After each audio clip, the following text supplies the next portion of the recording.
everybody. Hi. I think the story is just a compelling one, and one of the real central themes in it is which stories get told and which don't, depending on who survives us. Their reputations rise and they fall because people are complicated, and there are no heroes or villains in this piece. There's just really flawed people who made a really flawed country, which is what follows. And so I think that's what. It's funny, like the emails I would get when we first opened were always like 3 a.m. emails. They weren't like, "Thank you, I liked your show. Thank you for inviting me." They were like, "What am I doing with my life?" Because when you have a show that kind of documents several lives over the course of many years, it makes you ask your own questions. And so I think that's the secret sauce of it. Is it starts as being this very specific history piece, but it really invites you to think about what kind of legacy you're leaving behind. I think you guys know there was a moment during the global pandemic when Australia was the only company of Hamilton running in the world. Yeah. And that was a real beacon of hope to our actors and our other companies that theater would come back and we would be able to one day hopefully put on the show again. First time I kind of saw haka moves in the Battle of Yorktown. I'll tell you that. I looked up on the surround and I saw this hand going like this with the sword, and I was like, oh man, there's some haka flavor in this battle in 1781, which was very exciting.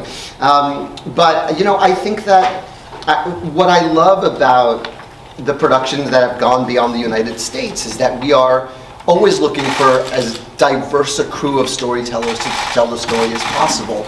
And the diversity that we find in Australia is different from anywhere else. And so that history then becomes absorbed into the crew of storytellers telling this particular story. And he's just so fantastic. His One Last Time made me cry. And it was a joy getting to know him a little better after the show. So, that's also the fun of it. You will see a totally different sort of eclecticism on display in the Hamburg company than you will in the UK, than you will in Brisbane. But it's we're always just trying to find the best storytellers we can. When King George sings "You'll Be Back" to an American audience, he is singing to the descendants of those colonists who declared independence. But when he's in London, who's he singing to? So I remember that when he first walked out, and our first performance was just, it was a dress rehearsal for the front of house crew who would be ushering and working in the theater. And I remember there was this kind of weird silence and again, this is the UK, it was a little bit of like, are they taking the piss? And then when he got to "You're My Favorite Subject," like the nickel dropped and everyone, oh, we're the Americans, he's singing to us. And there was this uproarious laughter, and I think that was just really interesting because, again, obviously the success of the show here and the success of the show in Hamburg proves that this is a universal story despite its specifics. But you've got the British cheering their own defeat at the Battle of Yorktown. That's pretty wild, just anthropologically speaking, bird's eye view. That was, but the challenge is really, I think we only changed 3 lines. The lines we changed, we also changed in the Australian production. They're just really niche New York things. Referencing the Potomac, which is the river in DC.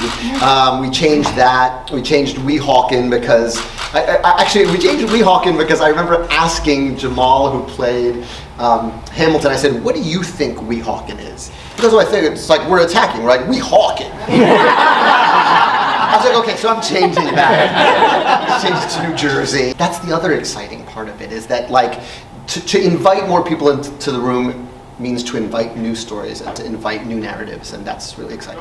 Thanks, guys.